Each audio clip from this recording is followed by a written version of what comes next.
One and all, it is time! That's right, we are back into the forest once again for a Rus versus Byzantine matchup between two absolute Giga Chads here in the Age of Empires 4 space. Grand finals time between B and Vortix. Vortix taking to the field with the Rus here in Highview. Meanwhile, B, he's been looking sturdy, he's been looking reliable, and he's been looking trustworthy of the Byzantines, especially on this map. Who will take the early lead here? Well, B already looking to the early aggro with the opening Rax play for a deer shove. And I see you there as Condotti. Thank you very much for the 5 gifters. You absolute legend. Appreciate the support, mate. We're just talking about ways people can support channel. I don't expect people to subscribe. I love that people do. It helps a lot. But genuinely, if you want to help for other ways, share the channel around is another thing I always say. Turning up, of course, the most obvious thing. But yes, plenty of things you can do if you want to support. And, well, what do you do against this man? I think Vortix knows. I'm sure Lucifron must have grasped on this. Oh, with the 5 gifters as well. Look at you guys want to be part of the grand finals. You always do. Thank you very much, Marv. Thank you, thank you. Yeah, this is... Okay, so Vortix has told Lucifron.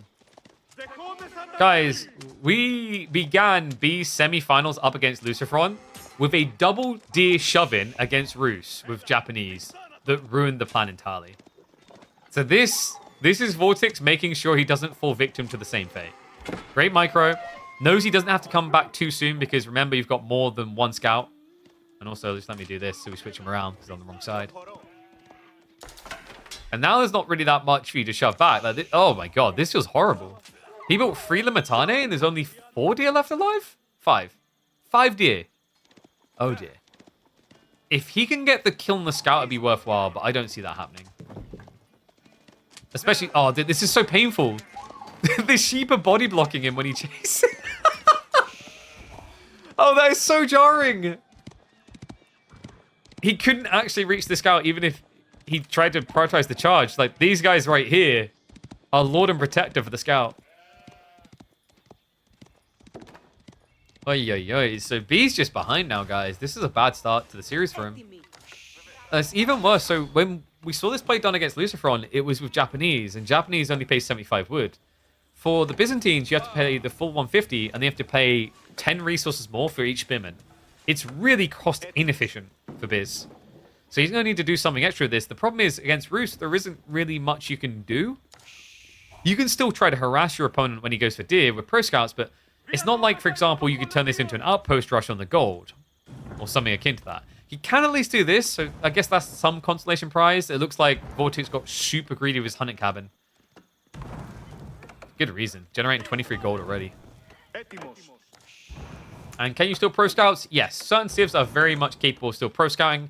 It's just not a all civ thing anymore. And that's good because pro scouts got to the point where it was the full peer pressure, you know? Hey man, like, we're doing this, you gotta drink as well. Now it's not so much that way. There are alternative choices that can be made, which is good.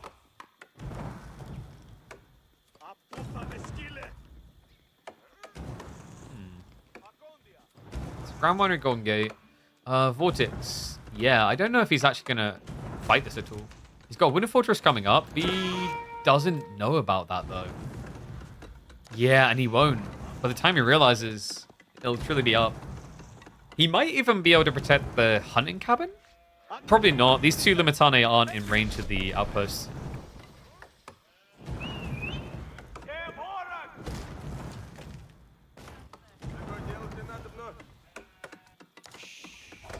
B, did he get anything good about his spawn? Well, double berry on one side is really nice. It gives you a natural extension. Actually, all his berries are looking quite nice for extensions. Not too much Stealth Forest in the way either. Relic spawns are, as expected, balanced. I think Pigeon's View actually does a really good job of this. Maybe even better than standard High View, actually. The Stealth Forests around the abandoned outposts are a little bit wacky on this one, but I like it. Feels like you're actually getting a lot of value by capturing this because there's a lot of ground that you'll see into that you otherwise wouldn't. All right, Gambaholics, how did you do? 50-50. Wow. Okay, yeah, I guess I'm not too surprised. Both of these boys have proven themselves capable of these civs on this map. Well, what's up, Jim 2? Appreciate the 100 bits. Thank you very much.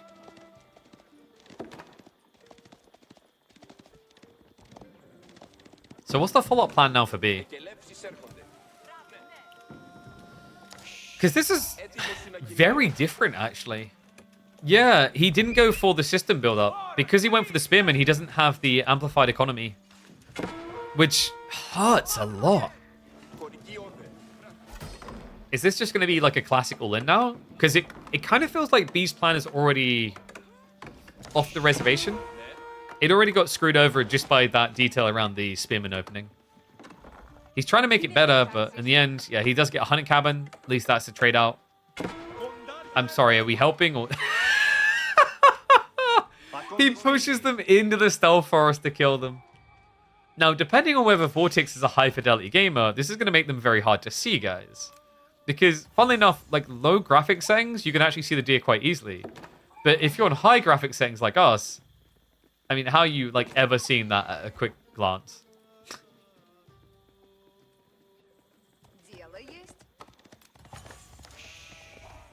Did we skip Vortex versus Anno? Yes, we had to due to time constraints.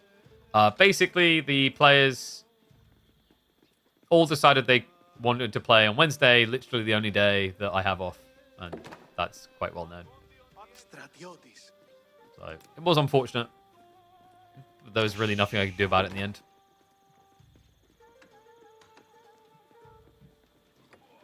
It's why I've been thinking about reformulating the design of the format. Part of me wants to explore like almost a double elim element towards the Final Four. But that would probably add in like 2 more rounds. But the thought process is like, you know, it's very tough to try and force someone to play their semifinals on Thursday when someone else would play on a different day, because that's like an advantage. So you kind of need a system where they have to play before the grand finals because they lost or something. But obviously that adds in extra layers on an open scheduling format. It could be too problematic. It's tough. So Blacksmith coming in. B definitely has a tough time ahead of him. It's going to be Lombos. Not too surprising. Javelins just wouldn't hit the tempo he's looking for now, so he's playing defensive for Castle. Meanwhile, Vortex, I'm a little bit shocked by this. Was this in reaction to just expecting aggro? Because if so, B's not necessarily out of this. I quite like this idea of him skipping the age, especially now that Vortex is investing in it. Wow, he's even walling the backside.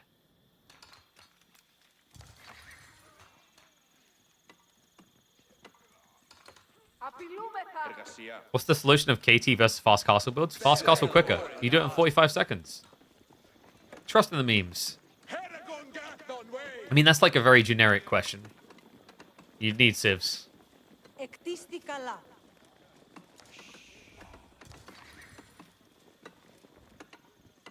You lose games because your graphics are too high? Exactly. This is the thing. I could easily be #1 on the ladder, but the problem is I really like pretty graphics, so there goes that plan. Remember when we had Sass here trying to like poke us to play regularly? And I was like, I don't like my current setup being, well, this is an old setup. I was like, I don't like it being 30 frames. He's like, 30 frames is playable. I do it all the time. I was like, really? No. No. Get out of here. Just because you're used to peasant frames doesn't mean all of us are going to tolerate that. Ugh. Oh, guys, could you imagine 30 frames gaming? I tried playing a PlayStation 2 game the other day, and I felt it. Ooh. All right, get your numbers in, guys. We're going big. Vortex with a delicious high trade house.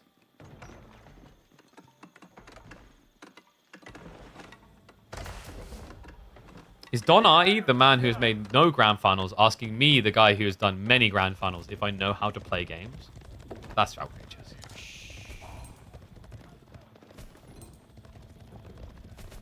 I mean, technically I was casting, but it still counts.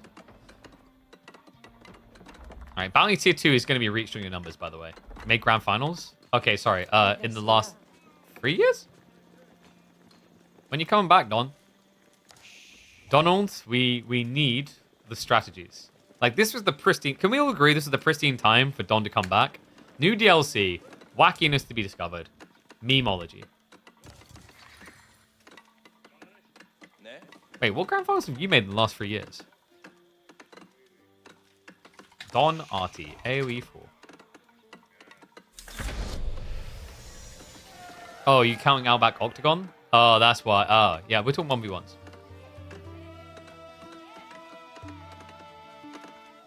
Look at yours now.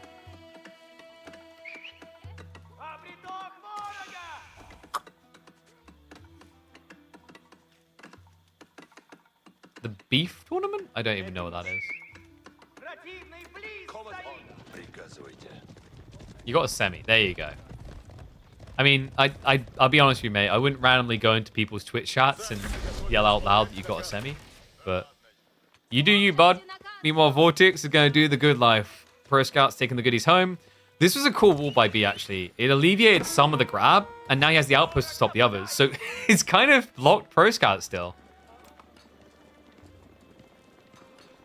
Checkouts complete on each side. Vortex is going to be leaning into the current comp. So that's going to be Horse plus Archer. Has full map control. I don't like this for B right now. He's just pinning his base with little to show for it. He's at least adding insistence finally. Up to level 2, soon 3. But the problem here is, like, high trade house at 214 gold plus 4 relics being very feasible. I don't know what B's win condition is in his mind right now, unless he's thinking, say, 2 TC.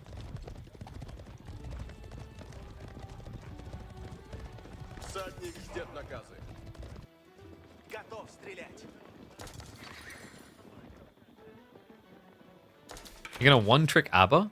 That's so boring. Why not wait for the new variant Abba Civ? Kappa?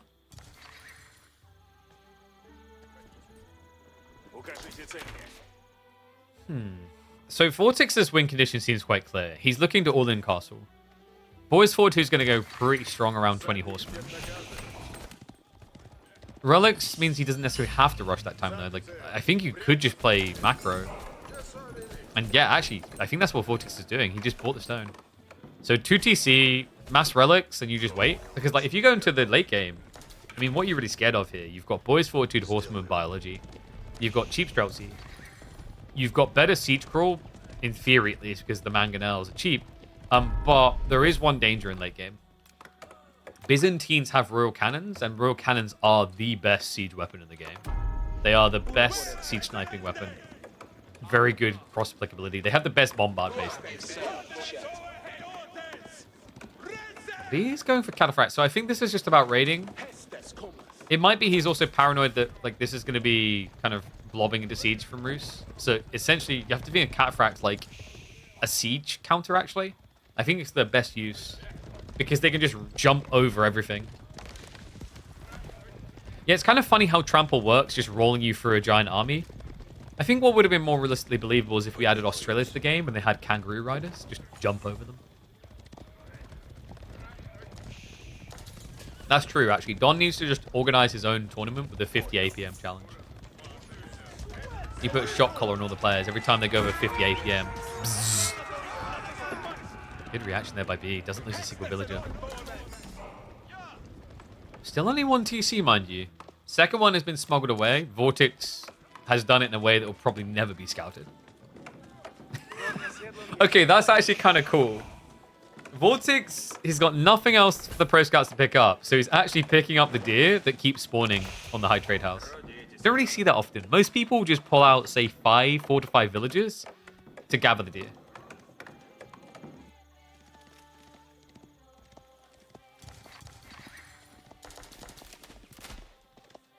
Yeah, and after Don's comment there, just to clarify, you have to put the shot collar on your neck. On the neck. The piece above your chest and below your head. I know Don's probably going to require that guidance. We do have additional growth now coming in. So B, he's going to look to start scaling the economy that will allow him to pump late game. But not knowing that he's up against 2 TC worries me here, man. I don't know, this game has felt odd for B for the last 10 minutes. And we usually praise that oddness, but this is the type of situation where it just feels like the plan he had in mind did not come to fruition. And since then, he's been looking for a way to get back on course.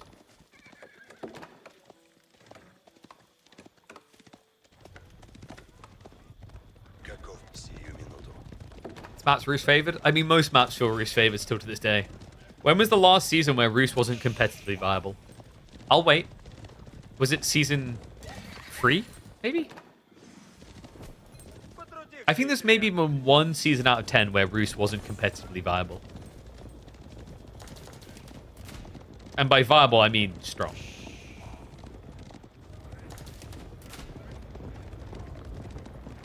Yeah, and like, I guess we could have that discussion. Like, Don highlighting that qualifying doesn't get you anything. The reality check is like, Age of Empires 4 is in a very delicate phase where there's not enough money to support more than, say, 6 to 8 players to financially explore it. But the complexity of the game means that being one of those players that can explore it gives you an insane competitive advantage over people who have to have a real job. He done the real job comment. So you have to look at prospects. And I think for some players, AoE4 had to take the back burner because obviously with esports being in the winter that never seems to end, it's not like there's millions of dollars on offer for your time. So yeah. Think about it this way. If, you know, how many less people would try to be a full-time football player if instead of being able to earn millions per year, the maximum cap they could earn is like 100k a year? 100k sounds pretty good, but then you remember you're going to be breaking your body. There's a high percentage chance you don't succeed. It's like, these are things that people always have to keep in mind, which is why I've also tried to encourage players time and time again to be content creators as well. It's funny actually, because like B used to be, and then completely stopped. Oh, hello.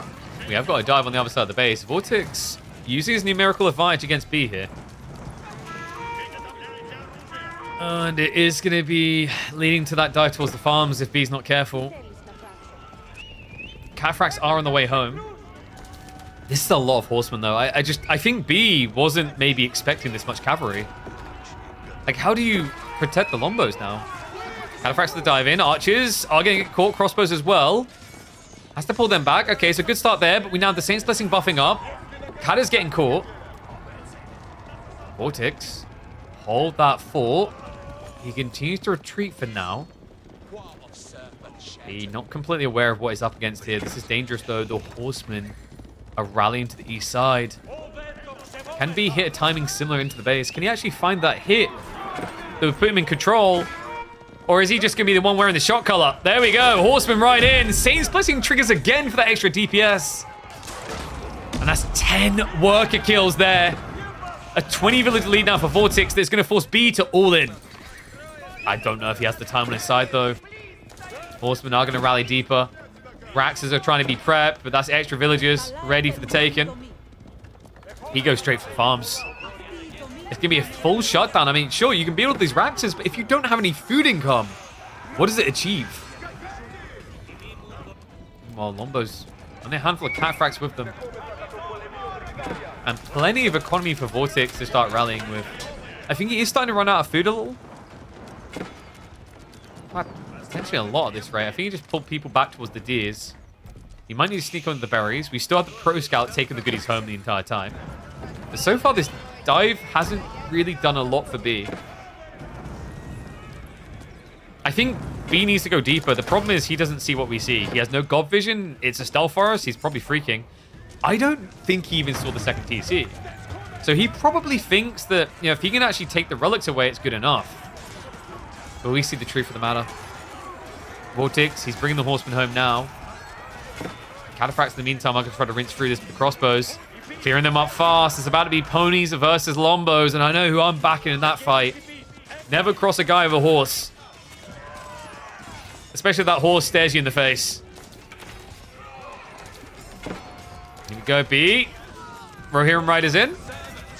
Okay, apparently we really want to kill the monk. Wait, wait, what? Please kill the Lombos. He needs them dead right now. Are you kidding me? No. Is he going to lose this game? Second wave's coming in. The Longbows lasted a lot longer than expected here. Now remember, Vortex has some serious food issues. He's ran out in the corner. He's not gathering these berries. The deer, he's been dragging them back towards the TC where it's not safe. B may have just found the perfect timing on what looked like an impossible game here. 25 villages down, but he doesn't care. Relic's now being picked up. TC's probably going to pry fire that. We'll be able to deny one of the monks. How many farms are we talking about? Probably only 8.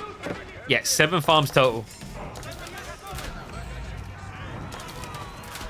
Limitane now here. I mean, this is difficult to just camp the TC like this long term. The longbows are starting to get targeted down. But I think B, has he got enough economy to keep this going? Olive Grove count is improving. A lot of them are actually not active due to the losses. The losses are kind of looking bad for Vortex as well. He barely has any military to stand on. Cataphract count is still looking decent as well. If he finds these villages, these farms, this could be it. This actually could be it. This is practically all of Vortex's food economy. It's got like, what, one other gathering batch somewhere? I think. Yeah, I don't even know where. Oh, wait, what? How is he getting away with those berries? Are you kidding me right now? He's got about 700 food left over there. So only 7 more horsemen. Is that going to be enough to pony up a win? They do get a good strike onto the backline of Lombos. How many monks have died trying this now? He did at least get one of the relics away. B, oh my dear God. Tell me you're gold thirsty. 30 villages. And it's enough! I can't believe this! He actually cracks it! The balls of steel on this man. 20 villages down. It looked like a GG out. But B, out aggro's Vortex. Just think about that. The way he done this, to out aggro